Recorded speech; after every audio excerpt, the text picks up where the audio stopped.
Welcome to the Apex Classes EduTech channel. Today we are going to complete the remaining section of lesson number 10 from your Panorama book. In this section we are going to read that how Soph has designed his mind to get something done which are not possible factually on her economic condition, and she speaks same thing in the house, but family members are not so favorable. Her younger brother says that money doesn't grow on tree, and his mother her mother was not so happy with her perspectives. Let's see what happens next and what Soph do or what she says to get her things done. Okay, as you can see on your screen, this is the condition of her house. मतलब ये जो आप पढ़ने जा रहे हैं ये उसके घर में क्या जो सिचुएशन है उसकी बात कर रही है. तो जब वो अपनी जो सिस्टर नॉट सिस्टर जैनसी के साथ जो स्कूल गोइंग फ्रेंड है उसके साथ घर पे आ चुकी है, रास्ते में काफ़ी डिस्कशन उन्होंने किया था और अब वो जो है घर में जा चुकी है और घर में जाके वो कहती है कि मेरी इच्छा है कि मैं 12th क्लियर करने के बाद एक ब्यूटी खोलूँ. तो फैमिली मेम्बर्स कहते हैं यदि तुम्हारे पास इतना ही कभी पैसा आ जाए कि तुम ब्यूटी खोलने की सोच रही हो तो सबसे बढ़िया ये होगा कि तुम हमारे लिए एक अच्छा सा रहने के लिए घर खरीद के दे दो. ये परिवार वाले ऐसा कहते हैं. तो सोफ का जो थोड़ा है वो दिल टूटता है और कुछ तो जो जैनसी है उसने उसका दिल दुखा दिया था. रही सही कसर घर में भाई ने और माता ने पूरी कर दी और अब मौसम या माहौल भी ऐसा हो रहा है जिससे वो थोड़ी उदास और दुखी हो रही है. देखिए क्या लिखा है. It says that the evening had already blacked in the window. इस पूरी लाइन का मतलब क्या है? ठीक है, हिंदी में लिख सकते हैं. हिंदी में लिख सकते हैं शाम हो चुकी थी.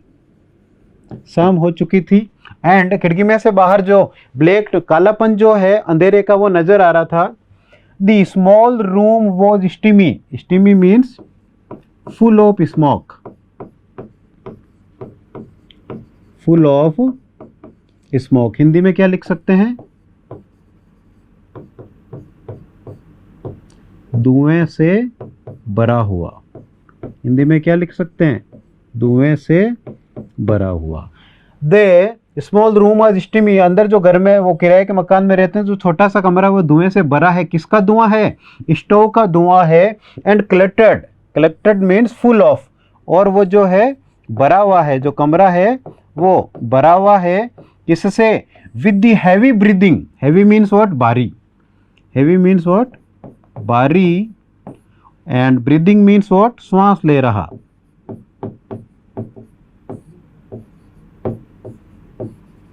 श्वास ले रहा man in his vest. Vest का मीनिंग आप जानते ही हैं, बनियान. वेस्ट का मतलब बनियान या अंडरगारमेंट्स. राइट. ये कह रहा है कि घर में जो है पहले ही अंधेरा हो चुका है और पूरा जो घर है वो धुएं से भरा हुआ है और भारी सा आदमी यानी उसके जो पिताजी है वो काफ़ी गहरी गहरी सांसें ले रहे हैं और वो बैठे हैं एट द टेबल. वो खाना खाने टेबल पे बैठे हैं. And the dirty. गंदे. Dirty means what? Not clean. Not clean. और जो गंदे वॉशिंग जो बिना धोए बर्तन है पाइल्ड. पाइल्ड मीन्स हिंदी में क्या कह सकते हैं? ढेर लगा था. बिना धोए बर्तनों का क्या लगा था? ढेर लगा था. इन दी कमर. इट इज नॉट कमर, एक्चुअली इट इज कॉर्नर. बिना धोए बर्तनों का घर में क्या लगा था?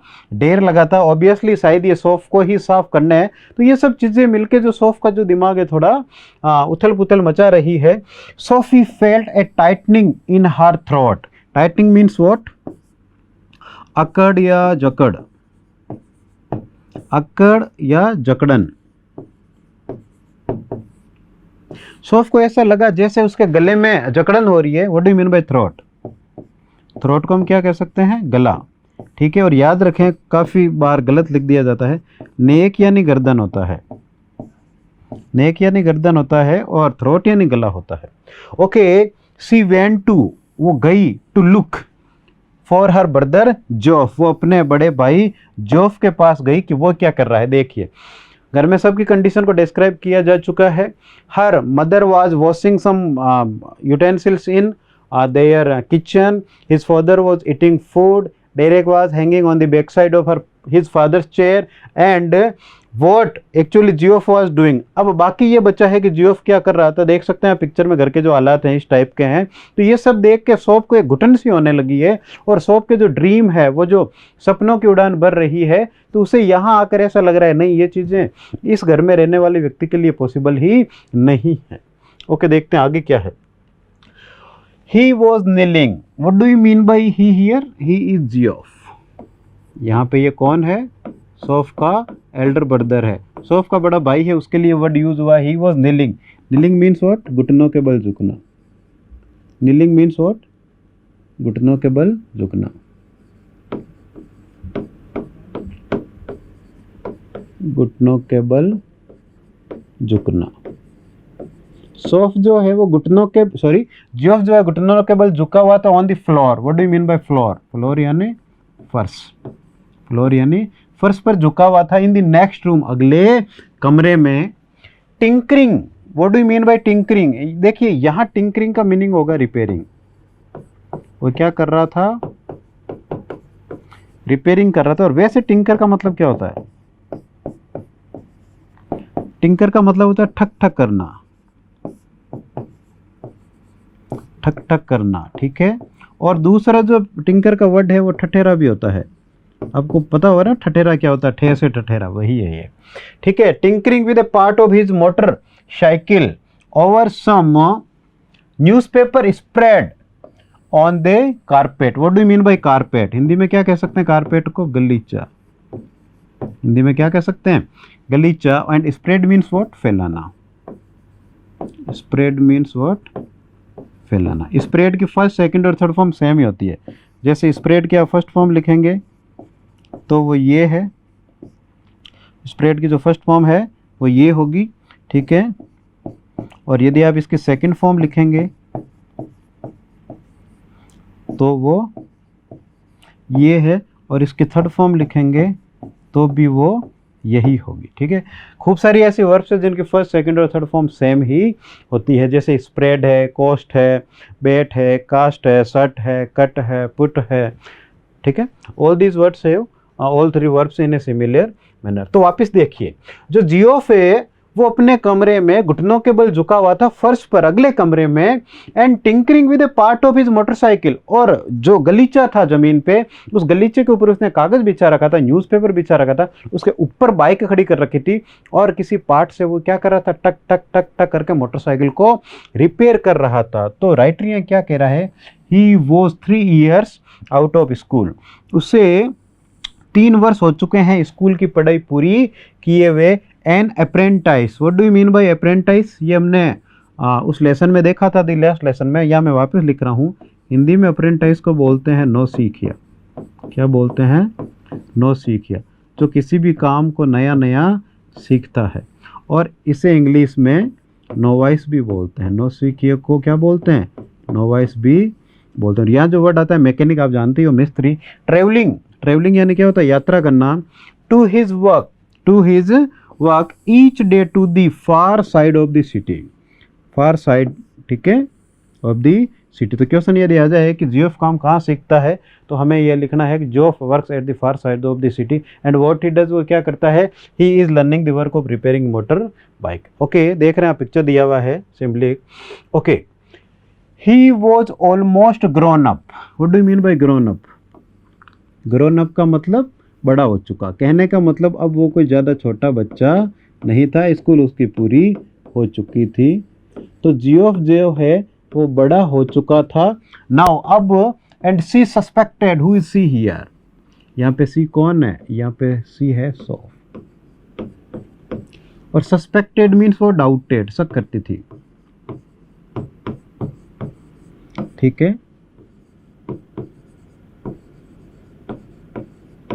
तो वो जो लड़की है उसे शक होता था, वो ये सोचती थी एरियाज। यहाँ एरिया का मतलब कोई पर्टिकुलर सिटी का एरिया नहीं, ठीक है, जीवन के क्षेत्र की बात हो रही है। यहाँ पे जीवन क्षेत्र की बात हो रही है। जीवन क्षेत्र क्या होता है? जीवन क्षेत्र यही है, परिवार भी एक जीवन का क्षेत्र है, काम करना भी एक जीवन का क्षेत्र है, अपनी प्राथमिकता है वो जीवन का क्षेत्र है, ठीक है। तो वो अब ऑलमोस्ट मतलब आपको पता, वो लगभग अब बड़ा हो चुका था जितना होना था, और वो अक्सर सस्पेक्टेड, डाउट करती थी, शक करती थी, सोचती थी उन क्षेत्रों के बारे में, हिज लाइफ, हिज यानी जियोफ के लाइफ के उन क्षेत्रों के बारे में, अबाउट विच, जिनके बारे में सी न्यू नथिंग, जिनके बारे में वो कुछ भी जानती नहीं थी। कारण क्या है, जियोफ जो है वो किशोर है, एडोलसेंट है, टीनेजर है, सोफ जो है वो भी एडोलसेंट है, टीनेजर। तो वो चाहती थी कि मेरा भाई जो है मुझे कभी घुमाने ले जाए, मेरा भाई कभी मुझे बाइक के पीछे बिठा के कहीं घुमाने ले जाए, मेरा भाई मुझे अपने दोस्तों से मिलवाए, मेरा भाई मुझे बताए वो ज़िंदगी में क्या बनना चाहता है जैसे मैं बनना चाहती हूँ। इस प्रकार की कुछ थॉट वो भाई को लेकर रखती है। तो यहाँ पे लिखा है कि उसे शक होता था, वो सोचा करती थी अक्सर अपने भाई के उन क्षेत्रों, अपने भाई के जीवन के उन क्षेत्रों के बारे में जिसके बारे में सी न्यू नथिंग, उसे कुछ पता नहीं था, अबाउट विच, और जिनके बारे में ही नेवर स्पोक, जिनके बारे में वो कभी भी बोलता नहीं था। नेवर का मीनिंग आपको पता होगा, नहीं पता है तो आप याद रखें। ये कैसे बना, ये बना है नो और एवर से जुड़ के, ठीक है। तो क्या बन गया, never. Okay, he said little at all, little यानी बहुत ही कम, वेरी लेस, वो अपनी तरफ से कुछ बोलता ही नहीं था। Ever, what do you mean bye ever, कभी भी, वो अपनी तरफ से कभी कुछ बोलता ही नहीं था। वॉलंटरीली यानी स्वयं की तरफ से, स्वयं की तरफ से, वो अपनी तरफ से कभी कुछ बोलता ही नहीं था, ठीक है। इस वर्ड को वॉलंटरीली आप जानते हैं, वॉलंटियर होते हैं ना, स्वयं सेवक, तो आप समझ सकते हैं वॉलंटरीली का मतलब क्या होगा, स्वयं की तरफ से। Words has to be prized, what do you mean by prized, English में लिख सकते हैं एक्सट्रैक्ट, एक्सट्रैक्ट और take out, take out. Writer ये कह रहा है कि जो शब्द हैं उनको एक्सट्रैक्ट, टेक आउट, हिंदी में लिख रहा हूं बाहर निकलवाना।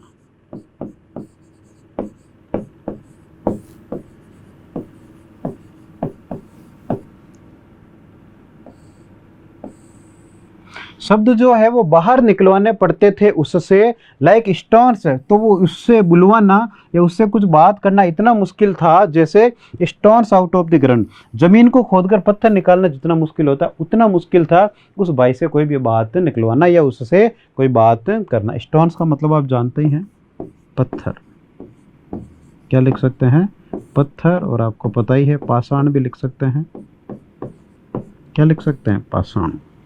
Okay, and she was jealous of his silence. Silence means what?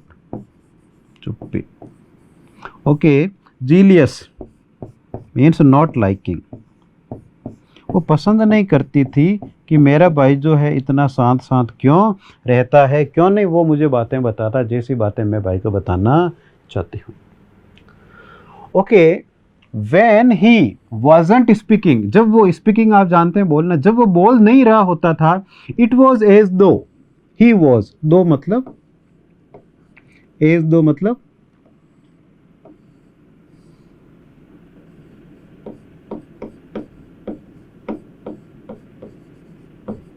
जैसे कि मान लो, तो जब वो बोल नहीं रहा होता था तो ऐसा लगता था जैसे मान लो he was away somewhere. What do you mean by away, away का मतलब फार, दूर। तो जब वो बोल नहीं रहा होता था तो ऐसा लगता था कि वो हम सबसे कहाँ है, दूर है, समवेयर, समवेयर यानी कहीं अन्य जगह पर वो खोया हुआ है, ऐसा लगता था। कहाँ पे, out there in the world, उस संसार में, in those places, in those places, places means what, स्थान। ऐसा लगता था कि जब वो बोलता नहीं था तब वो कहीं दूर खोया हुआ होता था उन जगहों पर। She had never been, been यानी यहाँ होगा जाना, शायद वो उन जगहों पर उसका दिमाग खोया रहता था, वो शायद उन चीज़ों के बारे में सोचा करता था जिनके बारे में जोफ कभी अपनी बहन को बताता नहीं है। तो यहाँ खोए हुए रहने का मतलब जो है वो क्या हो सकता है, ये हो सकता है वो लड़का है अपनी धुन में गायब रहता था, वो घर वालों से कम बातें करता था, लेकिन जैसा मैंने आपको कल बताया था कि वो अपने मित्रों की बातें ज़्यादा मानता था, तो इसलिए उसका जो भाई है घर में बहुत गुमसुम रहता था। Whether they were only, whether का मतलब आप समझते हैं ना क्या होता है, या तो। दे का मतलब यहाँ क्या है, स्थान। कौन से स्थान, वो स्थान जो सौफ को लगते हैं कि मेरा भाई जो बोलता नहीं है तो उन्हीं स्थानों पर खोया हुआ रहता है। Whether they were only the outlying districts, what do you mean by outlying? Outlying यानी बाहर की तरफ, आउटलाइंग यानी बाहर की तरफ। उसे ये लगता था कि वो शायद हमारे शहर से बाहर की तरफ स्थित डिस्ट्रिक्ट्स, आप जानते हैं डिस्ट्रिक्ट्स का मतलब जिले, या तो वो शहर के बाहर की तरफ स्थित जो जिले हैं वहां पर, ऑफ द सिटी, हमारे शहर से बाहर की तरफ जो जिले वहां पर खोया होता था, और प्लेसेज या उन स्थानों पर वो खोया होता था बियॉन्ड। बियॉन्ड का मतलब क्या होता, परे, जो कि परे थे किसके, द सराउंडिंग कंट्री। ठीक है, सराउंडिंग का मतलब क्या, चारों ओर, चारों ओर का सिटी, या तो शहर। हमारा जो देश है, देखिए कंट्री का मतलब हर जगह जो है वो देश नहीं होता है, कंट्री का मतलब कभी कभार होता है गांव भी होता है। कंट्री का मतलब कभी कभार क्या होता है, गांव भी होता है। कंट्री साइड विदेश में या विदेशी लेखक द्वारा लिखा गया कोई लेसन है जिसमें कंट्री साइड वर्ड आ रहा है, जिसका मतलब है गांव के बाहर। ओके, तो वापिस से सुनते हैं। लेखक ये कह रहा है कि सौफ ये सोचती थी कि मेरे भाई से बात करना बड़ा मुश्किल सा है, उससे शब्द निकलवाना ऐसा है जैसे ज़मीन में पत्थर निकलवाना है। और लेखक ये कहता है कि जो सौफ है वो ये सोचती थी कि मेरा भाई जब कुछ बोल नहीं रहा होता है तो पता नहीं कहाँ गुमसुम रहता है, पता नहीं उसके मन में क्या चल रहा होता है, पता नहीं वो कहाँ खोया हुआ होता है, मुझे कुछ बात बताता नहीं है। तो वो किसके बारे में सोचता है, वो कहाँ खोया हुआ रहता है? तो लड़की ये सोच रही है मन में, अपना एक फैक्ट बना रही है, अपनी धारणा को पुख्ता कर रही है कि शायद वो ऐसे क्षेत्रों में खोया हुआ रहता होगा जहाँ वो काम करने जाता है। ये हमारे शहर के बाहर हो सकते हैं, या हमारे शहर के बाहर की तरफ जो गांव है वो नहीं, उनसे भी आगे जो क्षेत्र आते हैं, शायद उनके बारे में वो सोच रहा होता था। हु न्यू, कौन जाने। They attend, attend means what, got. Hindi में क्या लिख सकते हैं, प्राप्त कर लिया।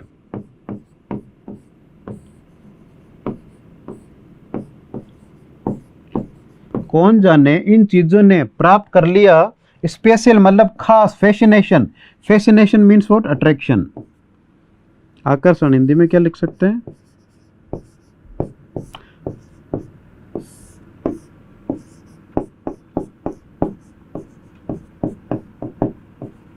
तो ये जो क्षेत्र थे ये खास प्रकार का आकर्षण रखते थे उस लड़की के। क्यों? केवल लड़की की बात नहीं है, व्यक्ति की ये प्रवृत्ति है, ये वृत्ति है कि जो चीज़ नहीं हासिल होती है या जो चीज़ उससे दूर है वो उसे ज़्यादा सुहावनी, ज़्यादा बेटर लगती है बजाय कि उस चीज़ से जो कि उसके अपने पास में है। ठीक है, तो यही उस लड़की के साथ हो रहा है। वो चाहती है कि भाई उसे उन चीज़ों के बारे में बताए जिनके बारे में वो जानना चाहती है। सिंपली वो चाहती थी कि वो चीज़ें वो जाने। क्यों? क्योंकि वो चीज़ें उसकी पहुँच, ठीक है, simply because they were unknown and remained out of her reach. Reach का मतलब क्या होता है, पहुंच। वो चीजें उसकी पहुंच से बाहर थी, इसलिए लड़की को बड़ी अच्छी लगती थी। देखिए हम आगे फिनिश करते हैं। सिंपली, सिंपली यानी साधारण तौर पर।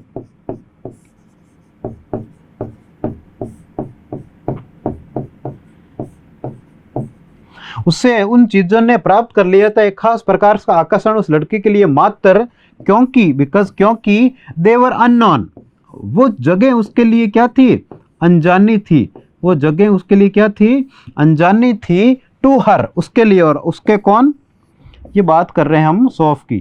ये जगह उसके लिए अनजानी थी। एंड रिमेंड, रिमेंड मीन्स रह गई थी, रिमेंड्स यानी रह गई थी। Out of her reach, out of her reach. Reach का मतलब क्या, पहुंच। रीच का मतलब क्या, पहुंच। मतलब जो चीजें उसके बस में नहीं थी उन चीजों की तरफ वो भागना चाहती थी, वो चीजें उसे ज्यादा बेहतर नजर आती थी। ठीक है, I hope you are getting well with me. Okay okay, perhaps, what do you mean by perhaps? Perhaps का मतलब आप जानते ही हैं, शायद। परहैप्स का मतलब क्या होता है, शायद। आपने कभी गौर किया कि शायद का मीनिंग क्या होता है? शायद हाँ के पक्ष में होता है या ना के पक्ष में होता है। ठीक है, फिर एक वर्ड आता है प्रोबेबली। इसका मतलब भी क्या होता है, शायद। Perhaps there were also people, लड़की कह रही है कि हो सकता है वो केवल स्थानों के बारे में नहीं सोचे, वो कुछ लोगों के बारे में सोच रहा होगा। और लोग कैसे होंगे, exotic. What do you mean bye exotic? Means energetic, उत्साही। क्या कह सकते हैं हिंदी में, उत्साही। और क्या कह सकते हैं, ऊर्जावान। क्या कह सकते हैं, ऊर्जावान। उसे लगता था कि शायद ये जगहों के बारे में नहीं सोचता है, हमारे गांव के बाहर, या यूँ कह सकते हैं हमारे शहर के बाहर जो गांव है और गांव के बाहर जो जगह है उनके बारे में नहीं सोचता, तो शायद ये लोगों के बारे में सोचता। ऐसे लोग जो एनर्जेटिक है, बड़े उत्साही है, इंटरेस्टिंग पीपल। क्या है, इंटरेस्टिंग, बड़े रुचि वाले लोग हैं। ऑफ हुम, ऑफ हुम का मीनिंग आपको पता है, मैं लिख रहा हूं आपके लिए, जिनके बारे में। ऑफ हुम यानी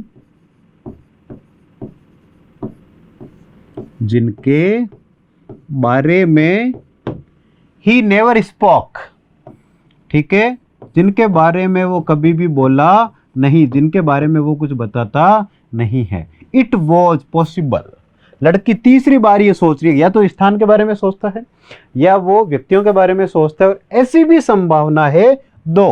what do you mean bye दो? यद्यपि, यानी ऐसा हो सकता है, ही वॉज क्वाइट, कि जो ये मेरा जो भाई है जोफ, ये जनरली क्या है, क्वाइट यानी शांत रहता है। And didn't make new friends easily, इसकी भाई की हैबिट भी ये है कि वो आसानी से नए मित्र बनाता ही नहीं है। तो हो सकता है इसके कोई दोस्त हो ही नहीं, शायद ये बेचारा सिर्फ काम ही करता है और काम करके घर पे आ जाता होगा, शायद इसका कोई दोस्त है ही नहीं। ओके, सी लॉन्ग्ड, लॉन्ग्ड का मतलब हर जगह लंबा नहीं होता है, लॉन्ग्ड का मतलब यहाँ क्या होगा, दीर्घ समय से चली आ रही चाह, मतलब किसी चीज को लेके आप लंबे समय से करना चाह रहे हैं तो उसे इंग्लिश में बोलते हैं longed. She longed to know them, वो जानना चाहती थी उनके बारे में। ये देम किसके लिए, ये देम लोगों के लिए भी हो सकता है, ये देम जो है वो जगहों के बारे में हो सकता है। वो जानना चाहती थी उन लोगों के बारे में। सी विश्ड, सी विश्ड, तो विश्ड का मीनिंग आप यह देख रहे हैं, चाह, वो चाहती थी। She could be admitted, what do you mean by admitted? कोई हॉस्पिटल की बात नहीं हो रही है, वो चाहती थी कि मैं जो हूँ वो अलाउड कर दी जाऊँ, मेरे को अनुमति मिल जाए। More deeply, deeply means what, with depth,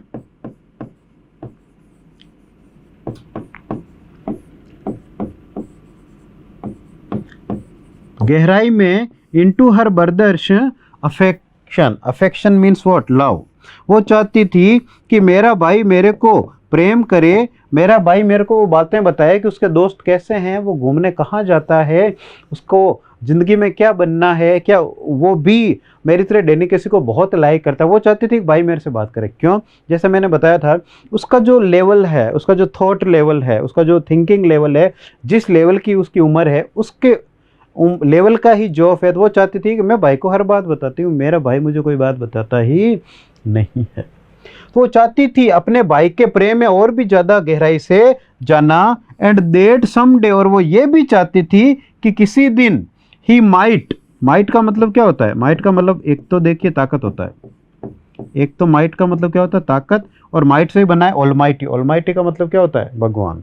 ठीक है, तो यहाँ क्या होगा, माइट का मतलब एक तो ताकत होगा, यहाँ ताकत नहीं होगा, यहाँ होगा कम संभावना। तो लड़की ये सोच रही है कि ही माइट, माइट का मतलब या इंग्लिश में लिख रहा हूं लेस पॉसिबिलिटी,